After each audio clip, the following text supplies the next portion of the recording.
Ya sudah, kita bicara ini ya, seri spirituality. Jadi kita minggu lalu bicara tentang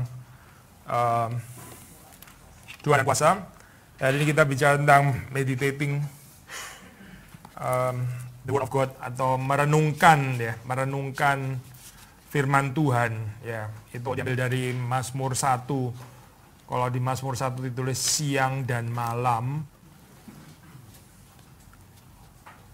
Maksudnya satu kehidupan yang dikuasai oleh firman. Tapi sebelumnya kita mau ini ya, saya masuk ke dalam gambaran society kita ini yang sangat menghalangi orang untuk meditasi. Jadi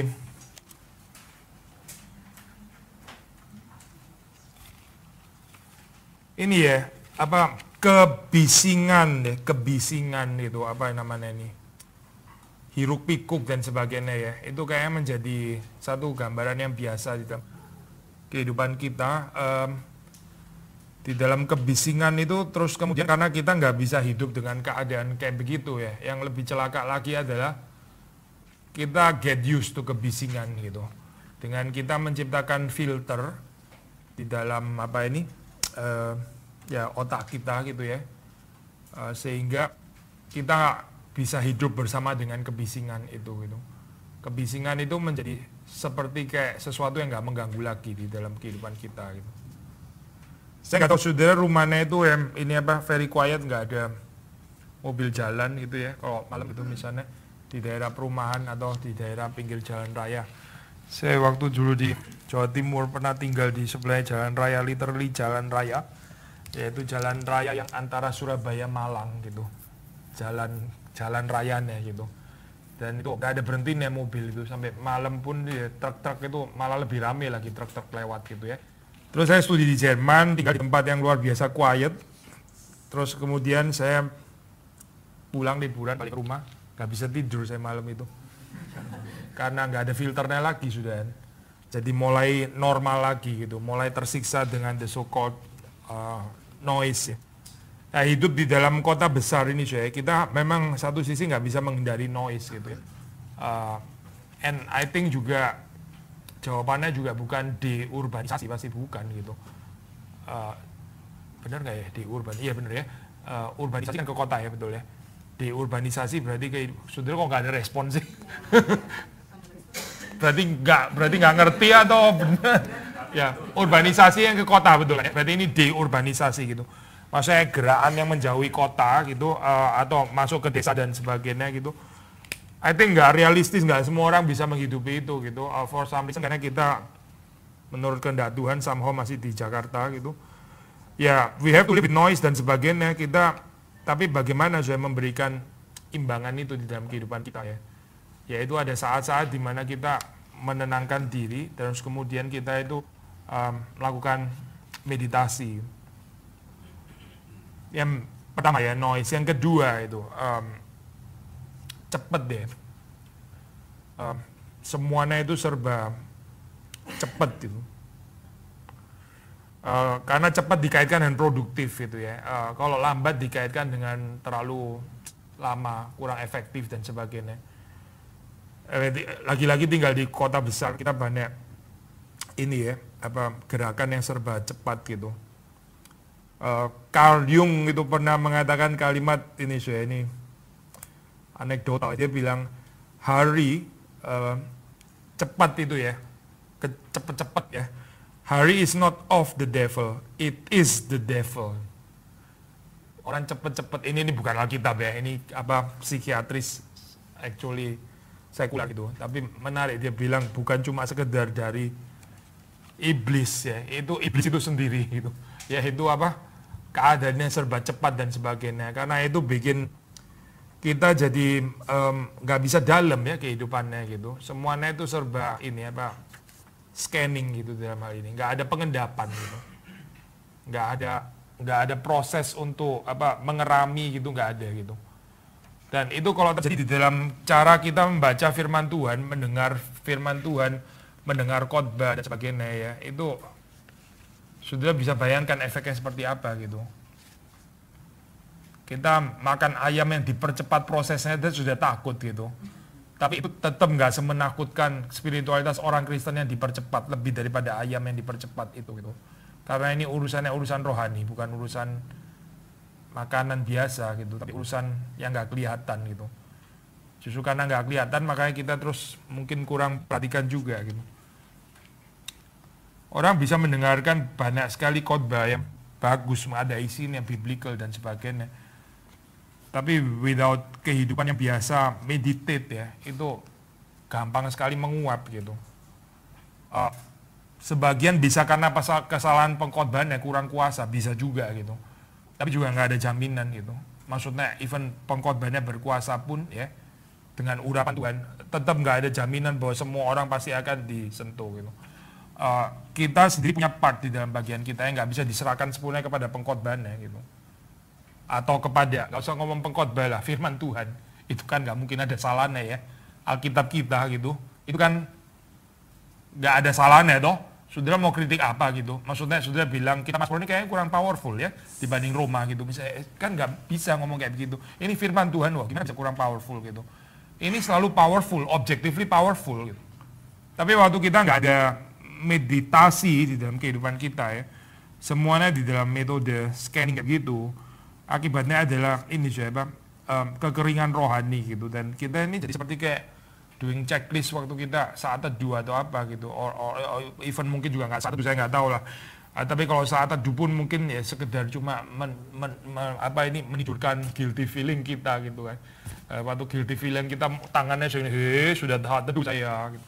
Kalau usah gini-gini saya sudah saat teduh gitu. Tapi kalau mau dicek lagi ya perhaps 5 menit gitu. Saya lupa ya, ada buku kalau nggak salah apa judul 5 menit bersama dengan Tuhan. 5 menit bersama dengan Tuhan. Maksudnya gimana ya itu ya? Mungkin boleh tulis lagi satu buku 4 menit bersama dengan Tuhan gitu. Dan buku lain 3 menit bersama dengan Tuhan dalam kurung bisa sambil sisiran dan pakai make up gitu misalnya ya. Lebih efektif lagi, itu namanya multitasking gitu ya, memanfaatkan waktu dengan benar gitu. Dengan kacau bukan dengan benar. Kita nggak ada waktu ya untuk ini siapa merenungkan firman Tuhan, ya, mengambil waktu dan sebagainya. Padahal kita tahu di dalam kehidupan kita itu banyak hal, aspek kehidupan yang kita tahu nggak bisa nggak, itu perlu proses. Tapi kita nggak mau invest itu ya untuk kehidupan kerohanian kita. Akibatnya ya jangan heran kalau terus kemudian kehidupan kita itu nggak dikuasai oleh Kristus, nggak dikuasai oleh firman Tuhan, tapi akhirnya dikuasai oleh pikiran-pikiran yang sangat mendistracted itu gitu. Pikiran-pikiran negatif itu, saya bukan ngajar positive thinking bukan ya, tapi pikiran-pikiran negatif yang seringkali meracuni pikiran kita itu ya, itu bisa masuk sampai merusak emosi, betul kan ya. Orang bisa sampai depresi dalam pikiran yang amburadul itu kan ya. Kita berharap sebaliknya ya, itu pikiran yang benar ya, Alkitabiah itu seharusnya juga mencentuh sampai kepada emosi gitu. Ada orang pikirannya kalut sampai melakukan kekerasan, betul kan ya. Pikirannya demikian kalutnya sampai melakukan kekerasan, entah kekerasan verbal, entah kekerasan fisik, kaki tangan dan sebagainya, karena pikirannya kalut gitu. Yang kita harapkan adalah dengan ada pikiran yang dikuasai oleh firman Tuhan itu menggerakkan orang-orang untuk melakukan sesuatu. Tapi ini ada yang negatif, melakukan kekerasan, ya melakukan sesuatu juga kan ya. Ini bukan cuma just destroying the mind, destroying the emotion atau affection, tapi juga destroying perbuatan juga kan akhirnya kan ya. Nah, kalau yang positif ini kita balik di dalam pengertian itu, ya harusnya the meditation ini firman Tuhan itu menyentuh emosi ya, lalu terus kemudian juga menggerakkan kita untuk melakukan sesuatu. Tentang menyentuh emosi kan kita sudah pernah bicarakan ya, yaitu waktu Mazmur 1 itu mengatakan berbahagialah orang yang kesukaannya ya ialah firman Tuhan gitu. Nah ini memang debatable ya, saya pikir kita nggak usah terlalu dogmatis yang mana duluan gitu. Whether mind yang menyentuh heart atau heart yang menggerakkan mind ya, saya pikir dua-dua possible gitu. Waktu Mazmur 1 itu mengatakan yang kesukaannya ialah firman Tuhan ya. Gimana bisa suka firman Tuhan? Orang bisa mengatakan ya dengan meditating the word of God, akhirnya bisa lama-lama ada kesukaan, bisa juga kan kayak begitu kan ya. Tapi bisa mulai dengan kesukaan dulu, baru setelah itu masuk ke dalam pengertian yang makin lama makin limpah gitu. Either way lah. Tapi yang pasti ya, kita itu sedang berperang dengan kuasa dosa, kedagingan, dan juga iblis. Sama seperti waktu kita mengatakan waktu kita berdoa, berpuasa, itu ya bukan cuma Tuhan yang bekerja, tapi setan juga bekerja. Kita juga mengatakan waktu seseorang itu ingin mendalami ini ya, Kristus, mendalami firman Tuhan, itu pikiran-pikiran itu sudah siap berperang untuk menjauhkan kita daripadanya. So, it is a spiritual war, gitu. Itu satu-satu peperangan rohani gitu. Ini satu latihan rohani yang kita mesti lakukan terus-menerus dengan tidak menjadi lelah, tidak menjadi letih ya. Karena ini betul-betul peperangan gitu. Dan nggak ada peperangan yang nyaman, yang comfortable itu nggak ada gitu. Tapi kalau kita makin lama makin terlatih di dalam meditasi ini ya, jadi makin ringan gitu. Maksudnya nggak terlalu berat lagi di dalam kita menyangkal diri ya. Karena kita menjadikan itu sebagai satu habitus, sesuatu yang akhirnya menjadi kehidupan kita gitu, yang mengalir. Nah, kalau sudah baca di dalam Alkitab ya, ada beberapa ayat banyak Alkitab yang bicara tentang perenungan firman. Misalnya kita pilih beberapa ya. Coba sudah baca Genesis 24 ya, 24. Bagian tentang Ishak kan jarang ditulis ya, tapi ini bagian yang pas kaitan dengan meditasi. Terus bicara Ishak lagi. Ishak kan biasanya tenggelam di dalam kebesaran di bawah bayang-bayang Abraham dan Yakub gitu ya. Ayat 61 ya, tolong bacain dong, sudah bacain 61, 62.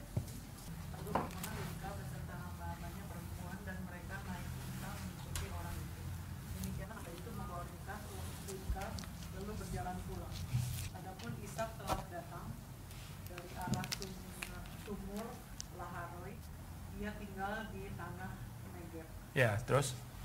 Menjelang senja, Ishak sedang keluar untuk berjalan-jalan di padang. Ia melayangkan pandangnya, maka dilihatnyalah ada unta-unta datang. Kok aneh ya bahasa Indonesia ini ya? Ada yang miss, very important word, missing. Saya baca bahasa Inggris ya, mulai 62 ya. Now Isaac had returned from Beer-lahai-roi and was dwelling in Negev. And Isaac went out to meditate in the field toward evening. Gak ada ya? Isaac went out to meditate in the field toward evening. And he lifted up his eyes and saw, and behold, there were camels coming. Jadi tengah-tengah saat teduh dapat calon istri gitu saya. Bahagia ya. Tengah-tengah meditasi, terus kemudian Tuhan menyediakan. Ini bagian yang sangat jarang ya, waktu dibahas tentang Ishak gitu. Tapi kita melihat di situ dia ada tulisan sedang merenung yang totally gone di dalam terjemahan bahasa Indonesia. Nggak tahu kenapa alasannya. Bahasa Indonesia pakai jalan-jalan ya. Iya, jalan-jalan. Kita baca Yesaya 26 ayat 3 ya, beberapa ayat ya. Yesaya 26 ayat 3. Coba saya baca. Saya baca ya. You will keep in perfect peace those whose minds are steadfast. Those whose minds are steadfast. Because they trust in you. Ya. Sudah perhatikan di sini ada 3 hal yang penting ya. Minds yang steadfast mind. Needless to say itu kenapa bisa steadfast? Yang steadfastnya itu mind gitu ya. Apa bahasa Indonesia? Pikiran ya. Ya Indonesia banyak pakai ini ya, variasi yang lain ya. Hatinya teguh ya. Ini minds are steadfast karena percaya kepadamu. Lalu terus kemudian ada perfect peace di situ ya. Damai yang sempurna atau apa bahasa Indonesianya? Damai sejahtera. Perfect peace ya di sini ngomongnya. Maksudnya kalau kita pakai variasi terjemahan yang minds ya, minds are steadfast. Kenapa minds itu bisa steadfast? Ya karena ada meditasi gitu. Maksudnya kalau kita nggak meditasi dalam kehidupan kita ya, mind kita tuh gampang sekali ini loh, saya agitated, lalu terus kemudian distracted ya, agitasi, distraksi dan sebagainya. So many things kayak Marta, nggak bisa fokus ya, dan seterusnya dan seterusnya. Lalu kita baca Filipi 4 ayat 8, Filipi 4 ayat 8. Jadi akhirnya saudara-saudara, semua yang benar, semua yang mulia, semua yang adil, semua yang suci, semua yang manis, semua yang sedap didengar, semua yang disebut kebajikan dan patut dipuji, pikirkanlah semuanya itu. Ya, pikirkanlah semuanya itu ya, meditate, think, contemplate, pikirkan, renungkan, yaitu apa? Yaitu yang benar, yang mulia, yang adil, yang murni atau suci, yang lovely, admirable, excellent atau praiseworthy, ya. Ini bukan bicara the power of the mind dengan kekuatan kita sendiri ya, nggak mungkin itu gitu. Tapi itu anugerah Tuhan. Ya, anugerah Tuhan itu satu sisi yang dari Tuhan gitu ya. Dari sisi kita ya latihan rohani ini gitu. Nggak ada benturan sama sekali ya saya antara anugerah Tuhan dengan spiritual disiplin yang kita lakukan. Even itu Tuhan pakai menjadi alat anugerah. Maksudnya gini saya, kalau kita belajar untuk mengerti ini ya, contemplating ini Filipi pasal 4 gitu. Saya percaya ada banyak hal pikiran-pikiran negatif yang dipakai setan itu ya di dalam kehidupan kita ya. Bikin kita distrust satu dengan yang lain, bikin kita kecewa, mungkin terlalu dalam, pikirannya terlalu negatif, terlalu curiga, dan ya itu akhirnya nggak ada tempatnya gitu. Meditasi Kristen itu kan bukan kosong saya, bukan mengosongkan pikiran gitu, tapi memenuhi pikiran dengan hal-hal ini gitu. Ya, kosong itu berarti vakum. Ya, kalau vakum yang mengisi ya pikiran yang gak karu-karuan itu. Gitu. Mazmur 4 ayat 4 ya. Mazmur 4 ayat 4. Ini Mazmur tentang tidur gitu. Biarlah kamu marah, tetapi jangan berbuat dosa. Berkata-katalah dalam hatimu di tempat tidurmu, tetapi tetaplah diam. Salah. Itu ya Pak? Iya. Apa kalimat sebelumnya itu berkata-kata dalam hatimu apa? Ngomong apa? Berkata-kata dalam hatimu. Berkata-katalah dalam hatimu di tempat tidurmu. Iya, saya pakai ini terjemahannya kok banyak yang lain ya di sini ya. Ini. Saya baca ini deh apa ESV ya. Be angry ya. Kalaupun kamu marah ya, tapi jangan berbuat dosa. Ponder in your own hearts on your beds. Ponder in your own hearts on your beds and be silent. Ya ini memang terjemahan yang lain ini ya. Dia bilang search your hearts and be silent. Terjemahannya agak lain gitu. Jadi ini biasanya dipakai ini ya saya. Ini termasuk bagian dari praktek meditasi. Makanya kalau sudah kenal kayak Spurgeon itu kan ada morning and evening gitu kan ya. Tahu nggak saya? Itu saat teduhnya Spurgeon kan morning and evening gitu. Morning saat teduh, evening lagi gitu. Evening yang dimaksud evening itu ya di sini bukan jam sore kali ya, tapi sebelum tidur gitu sebetulnya gitu. Morning and evening,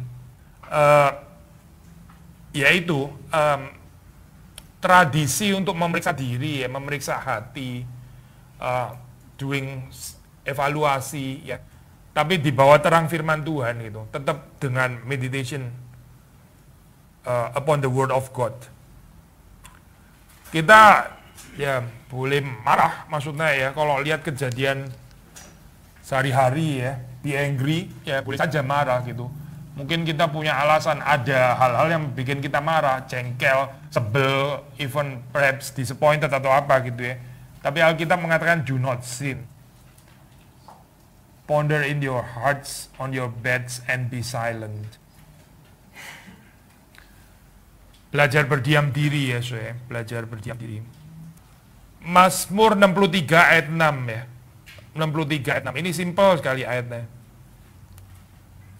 Mazmur 63 ayat 6. Apabila aku ingat kepadamu tempat tidurku, merenungkan kau sepanjang kawal malam. Ya.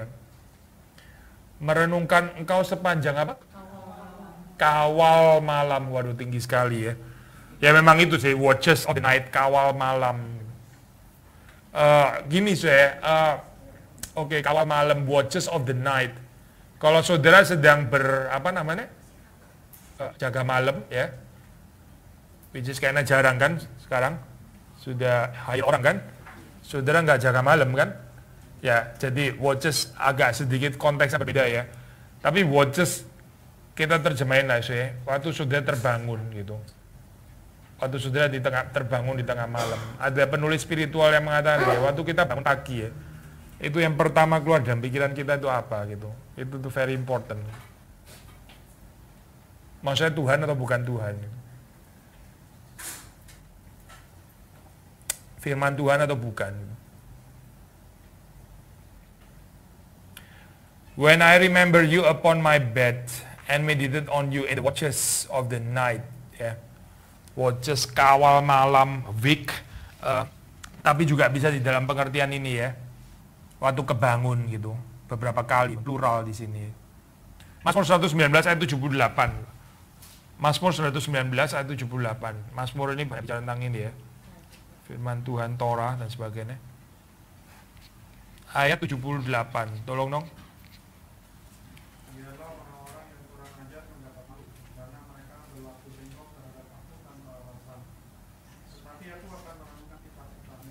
Ya, let the insolent be put to shame, orang yang kurang ajar ya. Atau terjemahan lain orang yang arogan juga bisa gitu, insolent. But they have wronged me with falsehood. As for me, I will meditate on your precepts. Sudah ngerti ya di dalam kaitan ini ya. Kita waktu dikurang ajarin gitulah atau apa yang namanya saya, dihina ya oleh orang sombong gitu misalnya ya, difitnah, kita bisa kepikiran kan, betul kan saya? Bisa kepikiran gitu, either kepikiran mau bales atau kepikiran gak bales pun bisa destroying kita gitu. Itu kan kekuatan pikiran ya. Tapi di sini pemazmur itu I will meditate on your precepts against wrongdoing because they have wronged me with falsehood ya. Dan sebagainya. Lalu terus bagaimana ya, kita serahkan dalam tangan Tuhan. Tuhan akan mempermalukan mereka gitu. Itu bukan urusan kita juga nggak perlu mikirin itu. Tapi kita perlu merenungkan divine precepts, bahasa Indonesianya apa? Titah-titah atau apa? Titah-titahmu ya. Merenungkan titah-titahmu. Mazmur 77, 10 sampai 12. Mazmur 77, 10 sampai 12. Maka kataku, inilah yang menikam hatiku, bahwa tangan kanan yang tinggi berubah. Aku hendak mengingat perbuatan-perbuatan Tuhan. Ya, aku hendak mengingat keajaiban-keajaibanmu dari zaman purbakala. Ya. Satu lagi. Aku hendak menyebut-nyebut segala pekerjaanmu dan merenungkan perbuatan-perbuatanmu. Ya. Merenungkan perbuatan-perbuatanmu. Meditate on your mighty deeds. Remember the deeds of the Lord. Remember your wonders of old. I will ponder all your work. Ya. Merenungkan karya Tuhan pada masa yang lampau, itu bisa mengangkat jiwa kita ya di dalam keadaan yang sulit, kecewa, terlalu pesimis, negatif dan sebagainya, discourage. Merenungkan karya Tuhan yang sudah lewat. Lalu kalau sudah membaca di dalam ini ya, di dalam Injil misalnya, di dalam Injil Matius misalnya ya, di situ dikatakan kan Yesus withdraw to a lonely place apart, termasuk juga di dalam bagian awal Markus ya, kita sudah pernah baca bagian itu ya, tapi ini kita lihat yang Matius 14 ayat 13 ya. Now when Jesus heard this, he withdrew from there in a boat to a desolate place by himself. But when the crowds heard it, they followed him on foot from the towns. When he went ashore, he saw a great crowd, and he had compassion on them and healed their sick. Now when it was evening, the disciples came to him and said, "This is a desolate place, and the day is now over. Send the crowds away to go into the villages and buy food for themselves." But Jesus said, "They need not go away. You give them something to eat." Ya terus kemudian yang itulah, yang 5.000 orang itu makan, ya 5 loaves and 2 fish. Cuma yang menarik gini sih, di dalam bagian ini kan biasanya kan meditation kan itu dikaitkan dengan tadi kita bilang kan ini ya, apa itu hari gitu ya, cepet, atau noise, kebisingan. Tapi termasuk juga crowd kan actually, maksudnya orang yang banyak gitu ya. Cuma di sini nih menarik gitu. Kalau saudara lihat pertamanya Geran 13-nya itu kan bilang desolate place. Ini berarti kind of seperti meditation kan ya. Pergi ke satu tempat, deserted place, desolate place dan sebagainya, itu meditasi pasti gitu. Menyendiri dan sebagainya kan ya. Tapi dari situ terus justru jadi ada kekuatan lagi untuk menghadapi another crowd ya. Another crowd gitu. Yang gak habis-habis. Ada kekuatan gitu. Tapi kalau saudara lihat ada perbedaan antara Yesus dan murid-muridnya ya. Murid-muridnya kan bilang, this is a desolate place and the day is now over. Send the crowds away to go into the villages and buy food for themselves. Ini kan desolate place. Tempatnya kita mau saat teduh dong sekarang ini, evening sudah selesai. Kita tutup bersama-sama dengan ketenangan di hadapan Tuhan gitu ya. Crowdnya suruh pergi kan ya, karena ini kita mau meditasi dalam kaitan ini kalau saya bahasa meditasi. Tapi terus kemudian Yesus mengatakan, enggak, kamu kasih mereka makan gitu. Dari mana Yesus punya kekuatan kalimat seperti itu gitu, maksudnya ini ya. Apakah dia ini workaholic? Sudah pasti nggak cocok ngomong Yesus workaholic ya. Karena kita di dalam bagian lain ada baca di dalam Markus yang bagian awal itu, waktu Petrus bilang, banyak orang sudah tunggu kamu gitu. Dia setelah selesai meditation, dia bilang, marilah kita pergi ke kota lain untuk memberitakan Injil di sana, karena untuk itulah aku datang, gitu kan ya. Yang di Markus awal itu ya. Tapi bagian ini kalau sudah membaca, kamu yang kasih mereka makan dong, jangan mengusir crowd itu gitu. Justru kekuatan kita menghadapi crowd kita nggak jadi rasa burden gitu ya, burdensome. Justru karena ada desolate place sebelumnya, gitu. Justru karena ada meditation sebelumnya. Gitu. Semakin kita berhadapan dengan urusan yang luar biasa busy, ya luar biasa banyak orang dengan berbagai macam permasalahan dan seterusnya gitu. Semakin kita perlu mempersiapkan diri dengan meditation yang lebih panjang. Kalau saudara tanya waktu ya gitu, saudara tanya waktu gitu, orang bisa differ di dalam ini ya. Tapi biasanya kalau kita baca gitu ya, yang absolute minimum itu 30 menit gitu saya. Ada yang bilang 1 jam gitu. 30 menit 1 jam ya. Kalau harinya parah sekali ya 2-3 jam gitu. Maksudnya luar biasa ini tekanannya banyak sekali, luar biasa sibuknya dan luar biasa menghadapi terlalu banyak crowd, tas, tugas dan sebagainya. Ya mesti lebih panjang lagi berarti gitu di depannya. Tapi between itulah 30-60 menit. Ini kalau ngomong ini ya, pertanyaan bagaimana gitu. Bagaimana sih bisa dijawab dengan gampang gitu, tapi nggak tentu membawa kepada pengertian tentang siapa yang kita jumpai di dalam 30 menit yang bagaimana itu. Ini ya, yang terjadi di dalam meditation itu apa sih sebetulnya? Sederhana ya, yang terjadi di dalam meditation itu kita mau listening, kita mau hearing, kita mau mendengar ya. Dan dari mendengar terus kita kemudian bisa menaati. Kalau dalam bahasa Latin itu istilah ini ya, hearing audire sama istilah oboidire itu dekat sekali gitu akar katanya. Mendengar dan taat itu. Kalau bahasa Indonesia bahasa Inggris nggak bisa direfleks sama sekali. Di bahasa Jerman juga ada miripnya, itu kita bicara gehorchen ya. Gehorchen itu taat, sama gehör itu mendengar gitu. Gehorchen itu dekat sekali gitu ya. Kayak bahasa Latin juga dekat. Oboidire sama audire gitu. Tapi kalau dalam bahasa Inggris, ya dalam bahasa Indonesia, tapi di dalam beberapa bahasa itu ada kedekatan gitu. Maksudnya waktu kita meditate ya, kita belajar untuk mendengar suara Tuhan ya. Kalimat-kalimat yang objektif itu menjadi kalimat-kalimat yang berbicara secara personal di dalam kehidupan kita ya. Kalau saudara familiar sama istilah ini, istilah rema gitu kan ya. Saudara familiar kan sama istilah ini kan ya, rema gitu. Mereka pakai istilah ini. Kita kan nggak pakai istilah itu kan. Buat kita firman Tuhan itu objectively true dan nggak pernah bukan firman Tuhan gitu.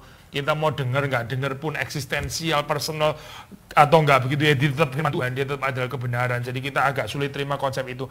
Tapi di dalam pengertian perhaps ya agak sedikit mirip gitu. Tuh kita konsepnya juga ada berbeda nih. Yaitu ini loh ya, kebenaran yang tadinya itu remains as informatif ya, dan nggak ada kedalamannya, tapi itu betul-betul akhirnya menjadi satu kebenaran yang hidup, yang kita percaya, yang kita waktu kita baca itu kita tahu itu ya dan amin ya. Karena kita juga ada aspek mengalaminya ya, kita tahu bahwa kebenaran itu adalah kebenaran yang betul-betul hidup di dalam kehidupan kita ya. Menyatakan bahwa Tuhan itu nyata, Tuhan itu real ya, dan bukan cuma sekedar teori dan sebagainya. Ini loh saya, itu terjadi waktu kita meditate. Tapi kalau kita nggak meditate ya, yang terjadi itu adalah mungkin ya kita bisa tambah wawasan, makin lama makin kaya pengertiannya gitu ya, tapi terus kemudian kehidupan kita sebenarnya juga kalau dilihat nggak terlalu berubah gitu. Kita nggak mengalami Tuhan itu terlalu nyata, tapi dibilang Tuhan nggak ada ya nggak juga gitu. Akhirnya jadi kayak semacam dunia ide nggak terlalu jelas ya, itu kalimat-kalimat firman Tuhan. Karena di dalam kehidupan kita sendiri kita juga nggak betul-betul bisa menyatakan inilah kekayaan pengalamannya gitu. Without meditation ya maksudnya, without meditation. Nah ini kebayaan ya, sama seperti kehidupan yang nggak ada doa, itu kan spiritually dull kan ya. Kehidupan yang nggak ada puasa juga spiritually dull di dalam pengertian apa Di dalam pengertian kita sebahas, perhaps kita lebih dikuasai oleh physical appetite daripada spiritual appetite gitu misalnya ya, lebih dikuasai oleh physical hunger daripada spiritual hunger, kan masalah kan kayak begini kan ya.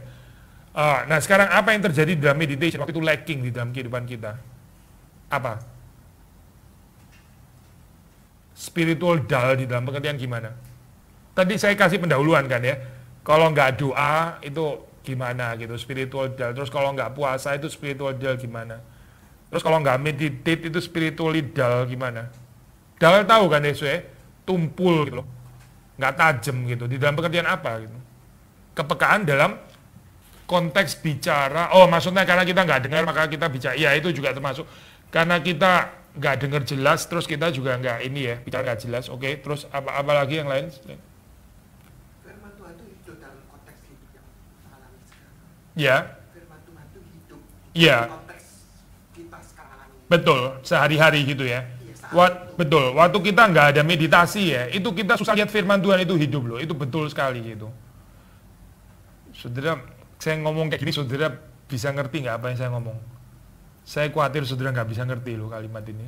Dan saudara nggak bisa ngerti bukan karena apa gitu. Karena nggak dapat spiritual insight-nya gitu. Inilah saya menakutkan. Saya juga khotbah ke diri saya sendiri anyway. Bukan berdiri di atas kayak saudara di bawah gitu ya. Bukan gitu. Tapi firman Tuhan ini hidup itu betul-betul hidup gitu. Di dalam kehidupan itu sangat-sangat real ya. Nggak ada salahnya sama sekali, bukan di dalam pengertian cuma sekedar theoretically infallible and inerrant itu gitu. Tapi benar-benar infallible and inerrant in your own life gitu. Dan itu terjadi waktu kita itu meditate. Kalau kita nggak meditate ya itu remains as kalimat-kalimat yang ya kebenaran yang somehow objektif. Tapi nggak betul-betul saya bisa merasakannya. Nggak betul-betul saya nggak ada eureka moment itu loh saya. Tahu eureka moment waktu Archimedes ketemu teori berat jenis itu, dia bilang eureka, dia bilang I found it, itu nggak ada gitu, nggak ada kekaguman ya, nggak ada ketertarikan ya, akhirnya ya again mirip seperti kayak spiritual ini apa dull, tumpul gitu.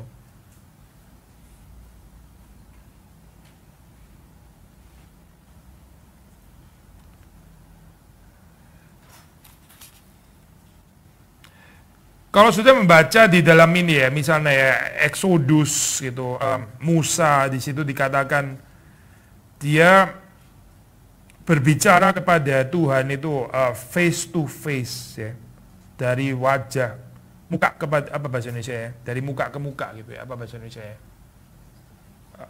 Exodus 33 ayat 11, face to face, berbicara itu bertatap muka atau apa bahasa Indonesia ya? Ya sudahlah, bahasa Inggris jelas face to face gitu. Berhadap-hadap apa? Berhadapan muka, ya berhadapan muka. Gini saya ambil sedikit perbandingan ya. Kita percaya God itu omnipresence, betul kan ya? Allah itu maha hadir, betul kan ya? Nah, Allah yang maha hadir itu sekarang juga hadir kan, betul kan ya? Waktu saudara di kamar juga dia hadir juga kan ya? Terus waktu saudara di kantor dia juga hadir juga kan? Dia maha hadir kan ya? Kemahahadiran Allah itu satu hal gitu. Itu objectively always true gitu ya. Tapi kalau saudara baca ini Yesaya 6 gitu misalnya, atau Petrus yang setelah ditolong oleh Tuhan, terus kemudian dia akhirnya dapat banyak ikan, terus waktu dia berhadapan dengan Tuhan, dia bilang kalimat, pergilah dari sini, aku ini orang berdosa. Ini loh saudara mendapatkan kehadiran yang berbeda gitu. Ini bukan bicara tentang kehadiran objektif yang universal, yang nggak ada bedanya, yang semua sama. Nggak bicara itu Ini bicara kehadiran yang sangat khusus ya, yang ada intimnya ya, ada intimasinya ya, at the same time ada transcendence gitu. Saudara nggak bisa cuma bicara karena face to face terus kemudian intim terus seperti kayak temenmu sendiri gitu ya, lu peluk-pelukan atau apa, itu pasti bukan Tuhan yang model kayak gini gitu. Tapi juga bukan tidak ketakutan seorang Buddha ya, sampai nggak ada imanensinya sama sekali.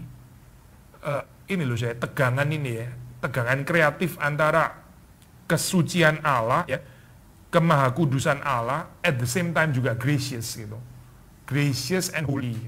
Paradoks yang sulit sekali ya dipahami gitu. Nah itu kita bicara kehadiran Allah yang khusus di situ, not just universal notion of God's omnipresence ya tahu lah, theoretically kan memang gitu, kita belajar rutin Allah kan memang Allah maha hadir dan sebagainya ya. Tapi ini bicara tentang satu kehadiran yang khusus gitu. Maksudnya kaitannya dengan meditation apa ya ini, waktu kita meditate itu kita mau masuk ke dalam keadaan seperti itu gitu. Waktu di dalam kebaktian seharusnya yang terjadi itu ya itu gitu. Ini not just any kind of omnipresence ya, tapi satu kehadiran yang saudara itu tahu bahwa Tuhan benar-benar ada di sana. Tuhan sedang ada di sana, dia berbicara, dia bekerja, dia menelanjangi isi hati saudara dan seterusnya dan seterusnya. Dan saudara menerima kalimat-kalimat yang betul-betul pas sesuai yang saudara perlukan ya, penghiburan, kalau tegurannya juga pas sekali dan sebagainya. Kita ngomong yang seperti ini gitu. Itu firman Tuhan yang hidup gitu maksudnya. Nah waktu saudara membaca misalnya masih di dalam Exodus ya, itu kan orang Israel di dalam keberdosaan mereka itu nggak prepare dengan intimasi kayak gini, karena ini menakutkan gitu. Sekali lagi ya, perjumpaan dengan Tuhan itu ada aspek intimasinya iya, tapi karena ada aspek transcendence-nya itu juga harus. Ini yang benar ya dalam Alkitab ya, both transcendence and immanence. Sehingga kalau sudah membaca ya, itu mari kita baca dari Keluaran 20 ya, Keluaran 20. Coba baca Keluaran 20 ayat 19. Ini setelah ini ya, kalau sudah bacakan itu kan setelah Ten Commandments itu kan ya, jelaskan ya. Coba baca mulai 18 ya, setelah selesai Ten Commandments 18 terus kemudian 19. Seluruh bangsa itu menyaksikan guru mengguntur, kilat sabung menyambung, sangkakala berbunyi dan gunung berasap. Maka bangsa itu takut dan gemetar dan mereka berdiri jauh-jauh. Mereka berkata kepada Musa, "Engkaulah berbicara dengan kami, maka kami akan mendengarkan, tapi janganlah Allah berbicara dengan kami, nanti kami mati." Ya, sudah lihat ya gambar ini ya. Ini kan transcendence itu, yang bisa menengahi cuma Musa gitu. Mereka ketakutan ya, karena waktu Tuhan berbicara ya, itu mereka sadar bahwa mereka itu nggak prepared spiritually gitu. Saya yang khawatir itu bukan orang nggak prepared spiritually dengan perjumpaan dengan Maha Kudus ya. Memang itu khawatir sekali sih ya, mati seperti saya gitu, bisa mati gitu. Tapi yang saya khawatir itu orang itu nggak prepare di dalam pengertian even nggak tahu bahwa ada itu gitu loh. Ada the holy transcendence ya, yang bisa menakutkan, nggak ada gitu. Maksudnya waktu kita baca Yesaya, kita apa sih ini maksudnya, ini apa gitu. Nggak ada gitu, nggak ada pengalaman itu sama sekali gitu, just spiritually dull. Ya, kalau sudah baca di dalam buku-buku ini ya, pasti itu disiplin ini salah satunya ini ya Pak Richard Foster ya. Mereka itu biasanya bedain ini saya, meditating and studying itu dua hal yang berbeda gitu. Studying the word of God ya, one thing gitu, meditating itu another thing. Studying itu saudara bisa buka commentary dan sebagainya, with a lot of insight dan sebagainya, saudara bisa studi grammar, bahasa asli, bandingin sama terjemahan lain dan sebagainya, studying ya. Menggali kekayaan pengertian gitu ya. Tapi when it comes to meditation itu berarti bukan kita di dalam hal ini serakah sebanyak-banyaknya gitu ya. A lot of insights, tapi membiarkan katakanlah kalimat yang satu itu betul-betul masuk di dalam kehidupan kita. Kita merenungkan, menyentuh hati kita, menyentuh emosi kita, ya, terus kita mendoakan sampai menggerakkan kita untuk melakukannya, itu kita tahu aplikasinya apa gitu. Dan perhaps ya, nggak segera juga gitu. Mungkin saudara baru ingat lagi gitu, 3 hari lagi gitu. Tapi toh sudah mengendap kan ya. Cuma kalau belum mengendap ya, nggak usah 3 hari lah ya. 7 jam lagi aja. Saudara mungkin juga sudah lupa loh, apa sih tadi saat itu gitu. Coba aja dengerin khotbah ya. 1 hari lagi, coba tanya dirimu sendiri. Kemarin khotbahnya apa gitu, ayatnya mana? Pernah ngalamin kayak gini, saudara lupa gitu? Pernah nggak saya? Nggak pernah ya, saudara meditasinya bagus ya. Coba saya tanya ya, minggu lalu yang datang di sini, nah ini bisa mempermalukan kayak gini. Saya kan bahas tentang puasa, itu saya tahu, saudara nggak lupa harus saya gitu. Coba saya bahas apa waktu puasa gitu. Nggak usah dijawab lah, saudara jawab dalam hati aja gitu. Saya bahas apa tentang puasa gitu. Ya. Atau inilah apa saat teduh yang saudara tadi pagi gitu, itu apa sebetulnya itu? Kita itu bisa hancur, dirusak sama distraksi sepanjang hari gitu ya. Kita lupa gitu, dibilang lupa pikun, ya enggak lah, masih belum waktunya pikun kita gitu. Kita bukan pikun, tapi karena itu nggak mengakar gitu sebetulnya, nggak masuk, nggak mengendap, akhirnya disapu sama kehidupan satu hari gitu ya, dengan semua distractionnya, itu lenyap gitu actually. Dan di dalam firman Tuhan sini sudah dibilang kan, itu apa? Kekhawatiran apa dunia, tipu daya kekayaan, kekhawatiran dunia gak bisa berakar akhirnya gitu, disapu gitu. Dan ini kalau setiap hari kayak gini ya jatuh, diambil burung lah ya, setan. Terus kemudian karena kita terlalu khawatir sama urusan dunia, memang kita juga harus kerjakan, ini gak sempat mengendap, akhirnya disapu juga, gak ada akarnya gitu. Saben hari kayak begini, terus gimana supaya kita mau bertumbuh gitu. Dan kita menghibur diri, saya tetap saat teduh loh setiap hari gitu. Saya datang PA loh, saya juga ikut ini loh, khotbah loh, dan sebagainya. Tapi disapu setiap kali gitu, setiap kali kena sapu gitu, distraction. Karena kurang apa ya, kurang meditasi sebetulnya. Gitu. Bonhoeffer ya, Dietrich Bonhoeffer itu, dia kalau persiapan khotbah ya, dia itu mulai hari Senin. Dia mulai hari Senin, jadi minggu minggu kali ya. Pokoknya begitu selesai gitu ya, dia beginning of the week itu, dia persiapan mulai Senin itu, dia mulai renungkan firman dari Senin gitu. Senin, Selasa, Rabu, Kamis, terus dia pikir gitu. Firman yang sama ya, terus waktu dia Minggu dia khotbah gitu. Dengan perenungan 7 hari.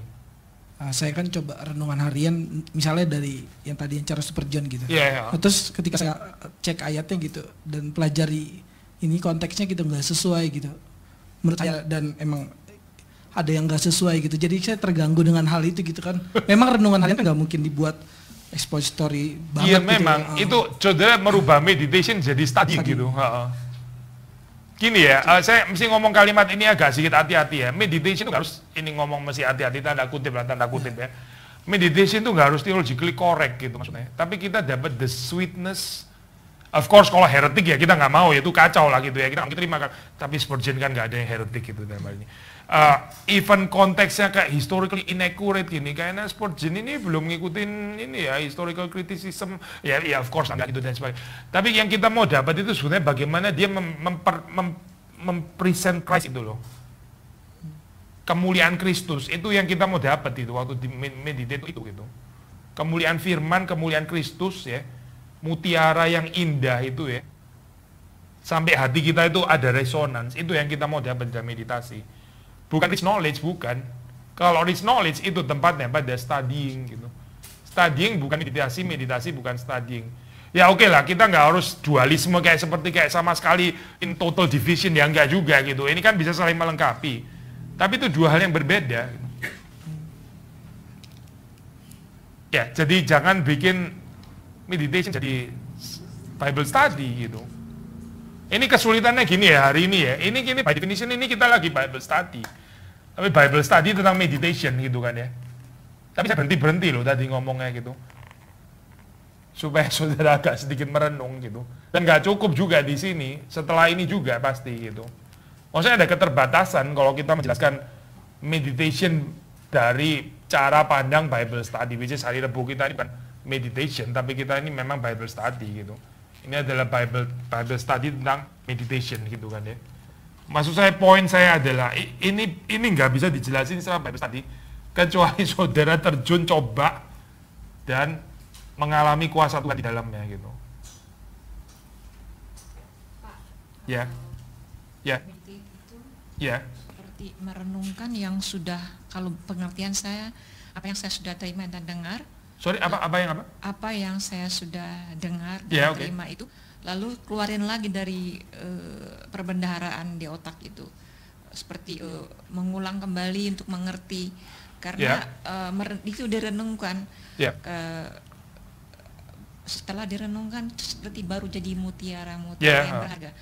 Kalau dibuang begitu saja seperti pelajaran hanya tinggal pengetahuan saja. Iya. Nah, kadang saya sudah terlalu banyak ini pelajaran yang sangat bagus luar biasa dari PA.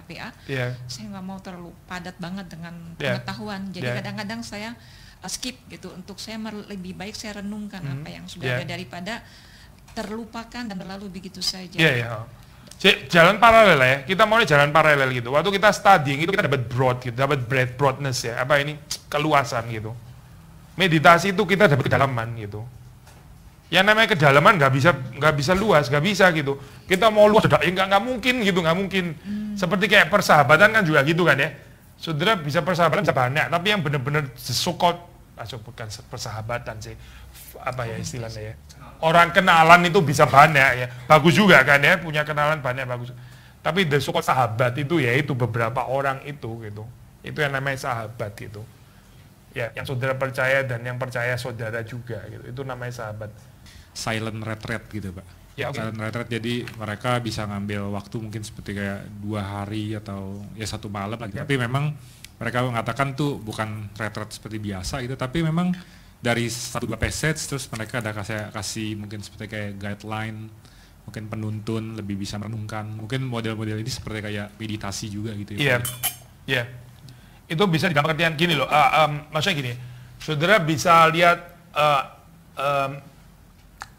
yang paling jauh tuh sabbatical year gitu kan ya. Iya. Sabbatical year 6-1 gitu kan ya. Bad year gitu kan ya. Iya. Ini 6 year, 1 year gitu. Ini mungkin paling ini saya. Ini bisa sampai lebih kecil gitu ya, sampai hari gitu misalnya 6-1 misalnya ya. Kita hari Minggu itu kan Sabat gitu. Itu the day of meditation kan harusnya gitu. Ini 6-1 gitu. Terus sampai ditarik lagi di dalam 1 hari itu ya. Ya itu tadi saya bilang setengah jam, 1 jam gitu. Maksudnya ini balancing life di dalam pengertian ada saat dimana kita tenang, dimana kita merenung, ya contemplate, ya via contemplativa gitu, dan via activa gitu. Dua-duanya jalan. Iya.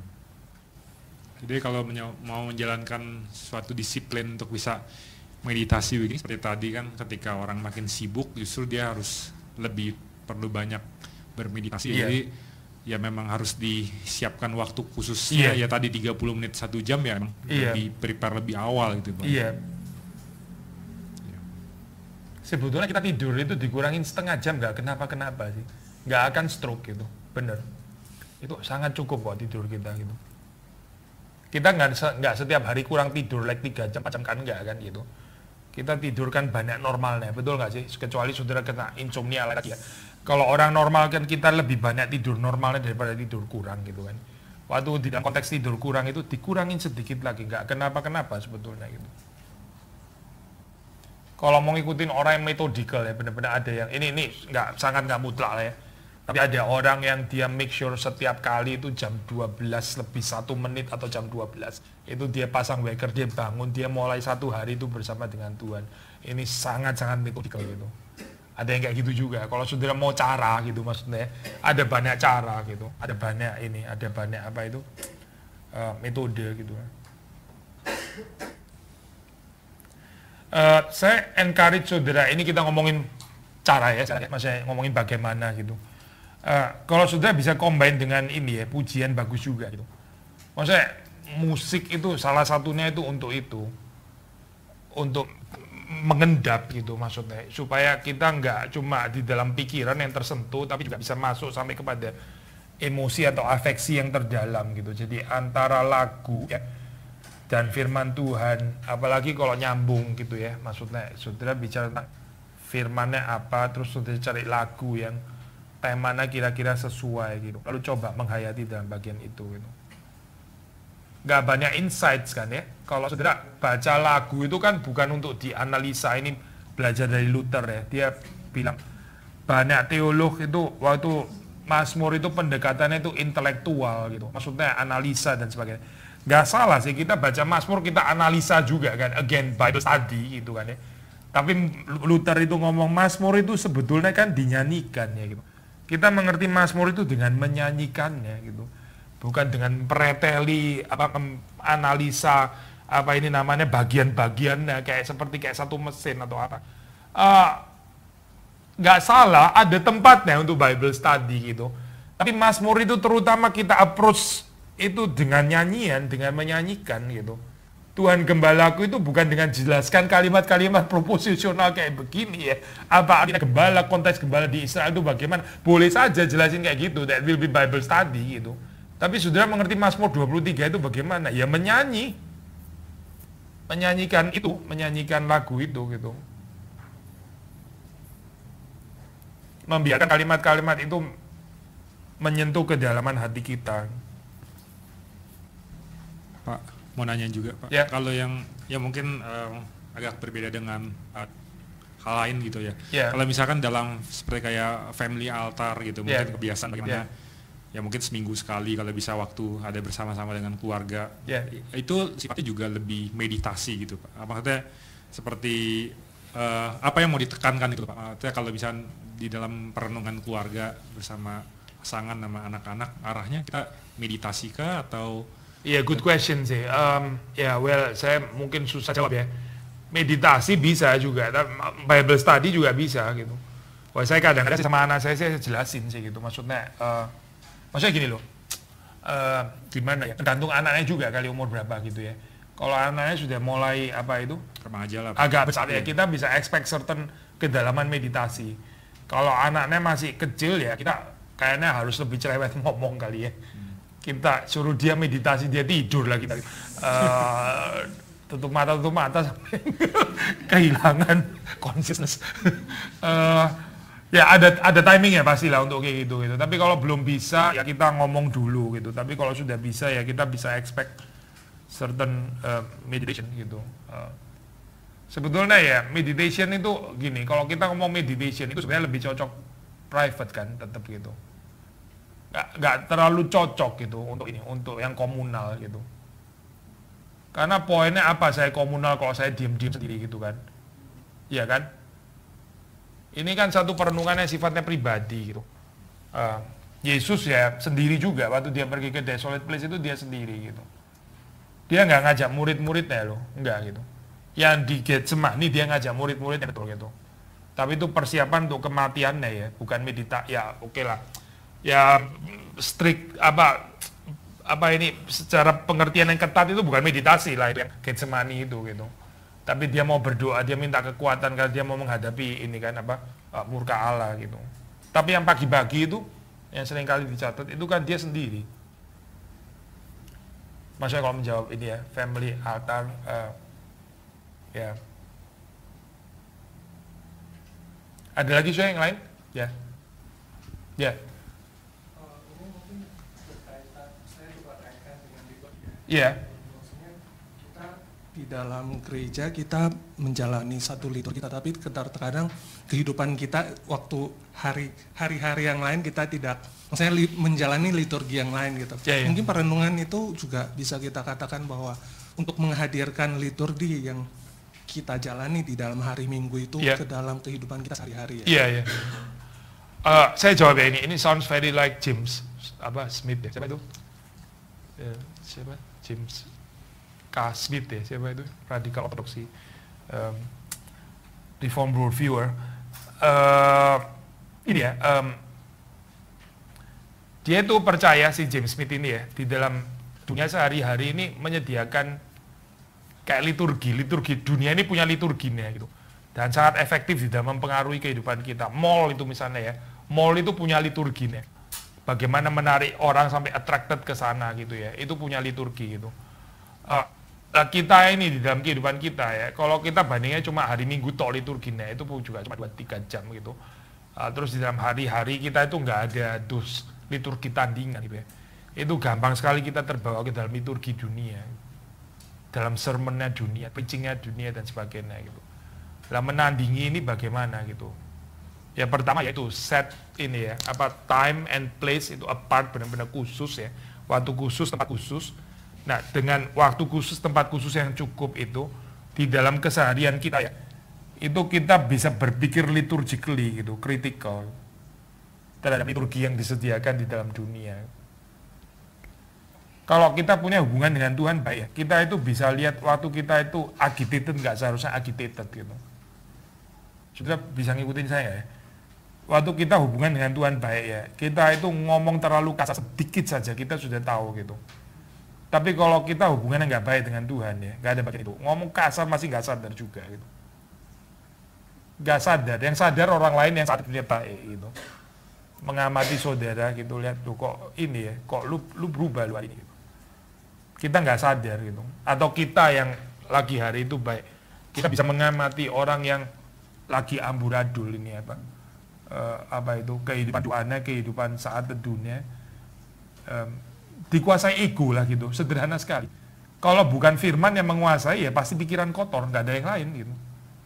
Kalau bukan Kristus yang menguasai ya saya lah, siapa lagi yang menguasai gitu. Saya dan kedagingan saya, as simple as that. Atau saya dikuasai Kristus, saya dikuasai firman Tuhan gitu.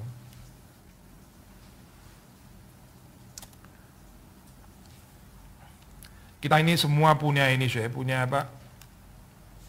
Punya potensi jadi penghasut-penghasut yang bisa mendestruksi orang lain gitu, melalui kecurigaan kita, ketidakpercayaan kita dan sebagainya. Dan itu bisa sehari-hari terjadi kalau kita nggak punya hubungan yang baik dengan Tuhan gitu, di dalam firman Tuhan, di dalam kehidupan doa, di dalam kehidupan bergantung dan sebagainya gitu. Lalu apa gitu? Kita tetap jadi saksi penghasut maksudnya gitu. Yang waktu kita ngomong bahwa orang itu ke dalam satu keadaan yang negatif gitu. Keadaan yang lebih nggak mencintai, keadaan yang lebih dingin, keadaan yang lebih discourage ya. Saya bukan berarti sudah nggak bisa sharing unek-unek loh ya. Saya tahu di dalam kehidupan ada saatnya di mana kita terlalu lemah sampai kita perlu perlu kuping yang lada rohani untuk mendengarkan kekesalan kita. Ini tetap perlu gitu. Saya tahu gitu. Kita juga bukan mau sedang mengencourage spiritualitas, jaga image sampai saudara nggak boleh sharing kekesalan sama sekali ya gitu. Tapi kalau di dalam kehidupan kita setiap hari isinya ini saudara jadi beban terus, itu kan masalah ya. Kalau kita setiap hari itu yang keluar daripada kita itu sampah terus kayak gitu, tuh ini kan masalah dong. Sekali-kali saudara capek, saudara tergeletak, saudara loyo, discourage, kecewa, disappointed, minta tolong orang lain, dengerin unek-unek saudara, boleh pasti gitu ya. Yesus pun juga bukan saya unek-unek ya. Yesus juga pernah minta murid-muridnya ikut berdoa bersama dengan dia kan. Itu kan dia berarti perlu pendampingan di situ gitu. Sebagai manusia ya, meskipun dia nggak pernah berdosa gitu. Ada saatnya pasti. Tapi yang menjadi masalah adalah kehidupan kita itu ini loh saya ya sekali lagi ya, yang mengalir itu bukan kepenuhan Kristus, bukan. Coba kita baca satu ayat ini lagi ya, satu ayat yang terkenal. Kolose 3 ayat 16. Kolose 3 ayat 16. Saya baca ya. Let the word of Christ dwell in you richly, teaching and admonishing one another in all wisdom, singing psalms and hymns and spiritual songs, with thankfulness in your hearts to God. Terus 17, whatever you do in word or deed, or do everything in the name of the Lord Jesus, giving thanks to God the Father through Him. The word of Christ dwell in you richly. Memang di sini katanya bilang rich gitu ya. Kalau kita bilang tadi seperti kayak kategorinya rich bukan lebih kaitan sama study ya daripada meditation. Saudara bisa bilang kalimat kayak gitu. Ya, tapi jangan lupa loh, ini ada kata dwell di sini gitu. the word of Christ dwell in you richly. Dwell richly, ya. Ada radix ke dalam ya, tapi juga ada breadth, ada apa ini, keluasan gitu. Teaching admonishing one another in all wisdom, singing psalms, itu dari apa ya, kekayaan firman Kristus, kita bisa memuji Tuhan, singing psalms, hymns, spiritual songs, lalu ada kehidupan yang bersyukur dari dalam hati kepada Tuhan, hidup yang penuh ucapan syukur, hidup yang satisfied, yang gak gambling gitu ya, kalau pakai bahasanya Exodus, yang gak bersungut-sungut. Baru setelah itu kita bisa bicara ayat 17-nya itu ngomongin tentang ini ya, ya konsep ibadah yang totalitas itu, everything yang kamu kerjakan in word, deed, everything itu dilakukan di dalam nama Yesus. Atau di dalam ayat lain yang di Korintus ya itu ya, entah kamu makan, entah kamu minum, lakukan semuanya untuk kemuliaan Tuhan. Mirip sekali ya sama ayat 17 ini. Maksudnya gini saya balik lagi ke tadi ya, apa itu tentang liturgi tadi ya, yang apa James Smith tadi. Kan di dalam dunia ini kan menyediakan liturgi mereka, message mereka apa gitu. Tapi kalau kita punya satu kehidupan meditasi yang baik ya, itu kita the whole day itu kayak liturgi yang jalan gitu. The whole day ya. Karena ada kecukupan waktu di dalam kita bersekutu dengan Tuhan. Maksudnya gini loh saya, apa sih itu artinya gitu, hidup yang liturgical di dalam hal ini ya. Apa gitu di dalam hal ini, kalau kita bilang the whole day bisa jadi liturgical, itu apa maksudnya gitu. Kalau kita liturgi di minggu ada apa sih, simple kan ya? Ya di dalam kehidupan jadi kita juga bisa ada pengakuan dosa, Ya. kepekaan, Ya. lalu juga kita bisa melihat hidup kita itu harusnya bisa menjadi doksologi bagi Ya. Tuhan. Ya benar. Nah kembali saya poinnya ya. Jadi saudara, let's say waktu gini ya, ini inilah liturgi kita lah ya. Liturgi kita sih bukan the liturgi sih, pasti bukan, tapi salah satu liturgi yang sudah dipikirkan dengan di dalam sepanjang hari ya, itu ada saat teduhnya gitu. Saudara, ada resting di dalam kehidupan gitu. Maksudnya ini melawan agitasi dunia gitu. Saudara ada rest gitu, di dalam ini apa hidup. Lalu ada fotum agak sedikit maksa ya. Sudah dengar panggilan ya, oke lah bisa dengar panggilan saya terjemahin ke fotum jadi vocation aja gini ya. Calling, saudara jadi aware your calling itu apa. Fotum kan is a calling kan, actually a call to worship gitu kan ya. Kalau diterjemahkan liturgical dalam kehidupan ya, saudara jelas saudara itu callingnya ngapain, hari ini nih apa, saya ini siapa, mesti berfungsi sebagai apa gitu ya. Itu fotum like gitu ya dalam hal ini ya, fotum as calling gitu maksudnya, karena fotum kan calling kan ya.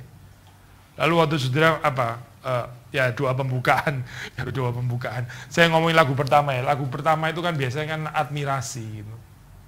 Ini loh, ada admiration gitu, dan ini penting sekali. Kalau hidup itu nggak ada kekaguman ya, itu apa, berhenti terus mengagumi Tuhan dan sebagainya, itu kita cepat sekali exhausted loh kalau nggak ada bagian ini, admirasi. Sudah bisa terusin lagi ya, tadi sudah disebutkan ya, pengakuan dosa. Kita kan bukan orang perfect kan ya, kita ini orang yang apa ya, kadang-kadang kita ngomong ya saat teduh sebaik-baiknya ya, kita harap sih seharian kalau bisa ngomong ya jangan salah sama sekali gitu ya.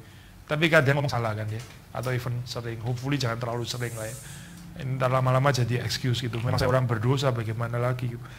Tapi kalau waktu ngomong salah, melukai orang lain dan sebagainya, ya itu kan ada confession of sin gitu. Ini lawan katanya apa sih? Kalau misalnya saya cari lawan katanya satu-satu ya bisa gitu. Confession of sin itu apa gitu, lawan katanya?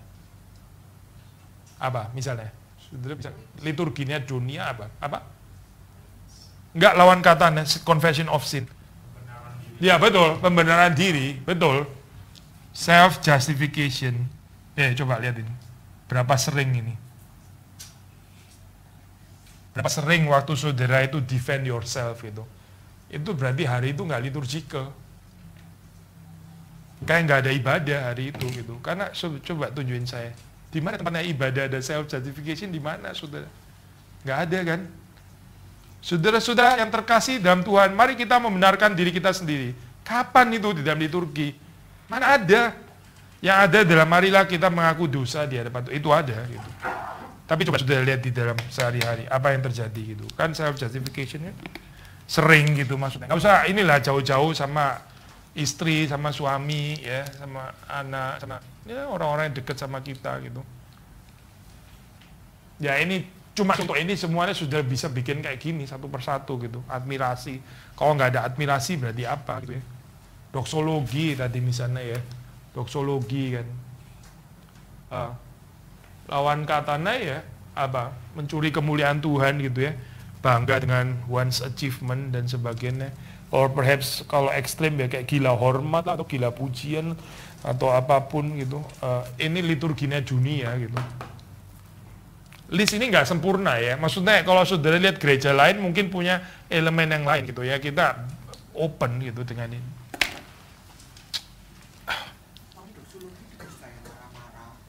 Apa? Ya, karena nggak dihargai orang ya, karena dihina, karena ya. Iya, ya, tapi terutama bukan marah-marah ya, tapi karena nggak dihargai orang itu yang lebih. Ya, karena butuh penghargaan. Karena butuh penghargaan, karena merasa saudara dihina dan sebagainya gitu kan. Ya itu nggak compatible at all dengan doksologi gitu. Dan setiap hari ya dunia ini punya liturginya gitu. Without fail dunia ini, without fail gitu. Selalu ada khotbahnya setiap hari gitu. Setiap hari soalnya. Lalu terus kalau kita nggak liturgical hidupnya, saudara bisa bayangin berapa berantakan ya kehidupannya orang Kristen gitu. Terus minggu balik lagi mendadak liturgical gitu. Coba saudara kayak gini. Masuk lagi dalam kehidupannya non liturgical Senin sampai Sabtu. Yang nggak ada ibadahnya sama sekali gitu. Maksudnya gini saya, intinya itu sederhana, meditasi itu dalam ini ya, ini loh, meditasi itu ini gitu. Saudara masuk dengan saat teduhnya gitu, entering the whole liturgi pada hari itu. Gitu. Terus saat teduhnya enggak gitu, gimana? Terus habis itu saudara pikir saudara akan jelas gitu, saudara punya calling, waktu Tuhan memanggil hari ini tugasmu apa, ya blur lah semuanya gitu. Gak ada saat teduh, gak ada votum, gak ada doa, nggak ada doa pembukaan, nggak ada admirasi juga nggak ada, adalah kerja, bos suruh gini, itu namanya saudara menghidupi law without gospel gitu, tuntutan, akhirnya hidup legalis kayak gitu, nggak ada pemberitaan kasih karunia, nggak ada, yang ada adalah tuntutan, hidup lama-lama makin legalis, itu berarti seperti kayak kita hidup di bawah kuku Taurat dong kalau kayak gini. Terus habis itu saudara minggu dengar ini apa announcement of grace gitu, totally dualis gitu ya, maksudnya grace-nya cuma hari Minggu, Senin sampai Sabtu semuanya law gitu.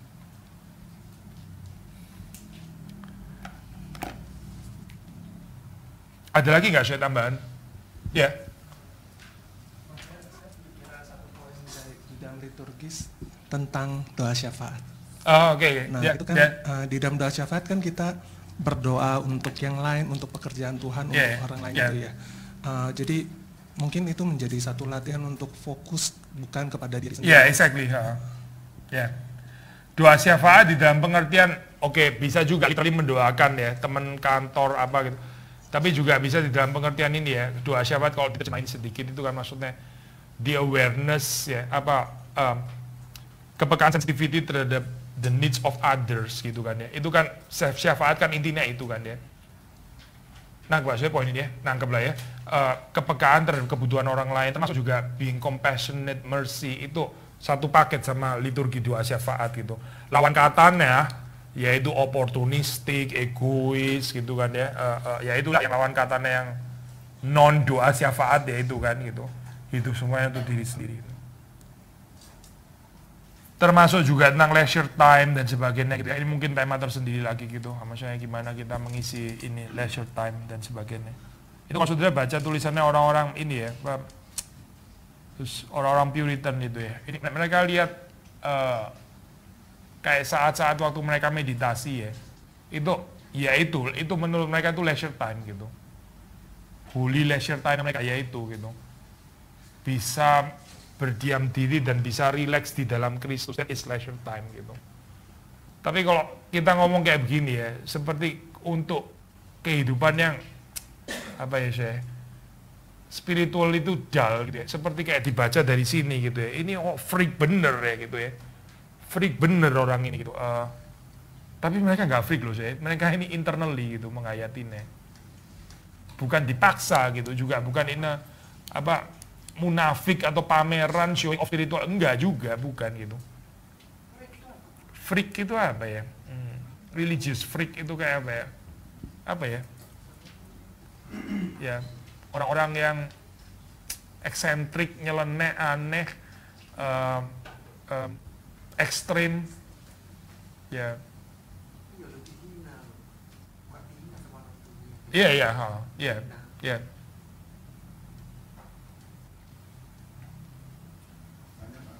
Ya. Kalau berpuasa itu bagian dari meditasi atau bagaimana, Pak? Kita sudah bahas minggu lalu, ada Pak yang Rebu lalu? Nggak ada. Nggak, maksudnya Bapak ada nggak? Oh, oke. Ya nggak, maksud saya mau tahu, saya perlu ngulang itu atau enggak gitu. Di dalam puasa bisa ada meditasinya gitu, tapi puasa kan ini ya, apa, bisa sebagai ekspresi kesedihan gitu. Nggak harus ada kaitan langsung dengan meditasi. Meditasi dengan puasa pasti bisa, puasa dengan meditasi juga bisa. Tapi yang saya mau ngomong adalah puasa itu lebih luas daripada meditasi gitu. Maksudnya bukan lebih luas gimana ngomongnya. Ada puasa yang nggak harus meditasi gitu loh. Saya sedih ya, saya puasa, saya nggak mau makan gitu.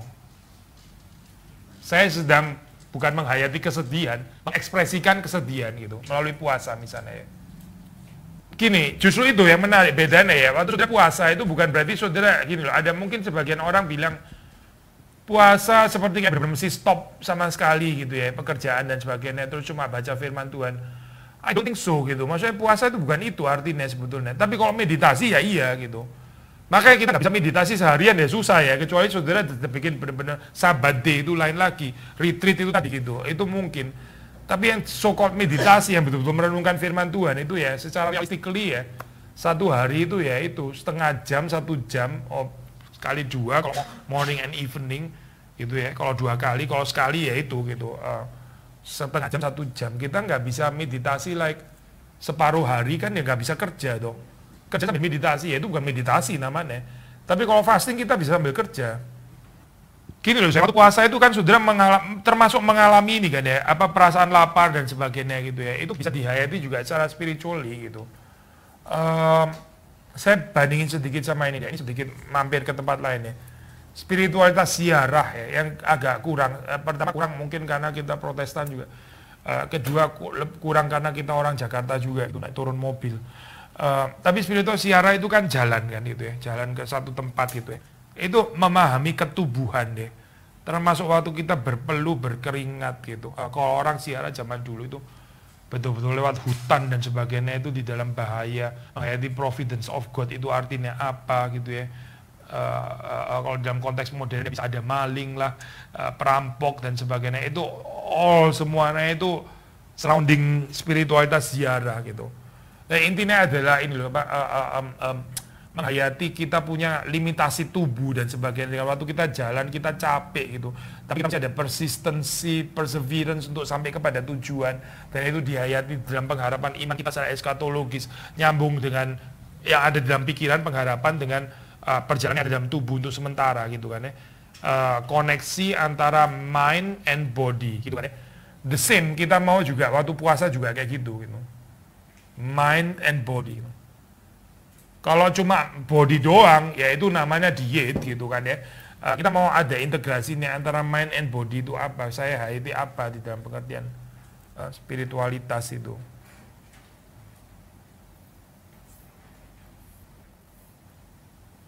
Maksudnya tadi kalau saya waktu siara tadi ya, saudara keringatan, saudara bisa capek gitu kan ya.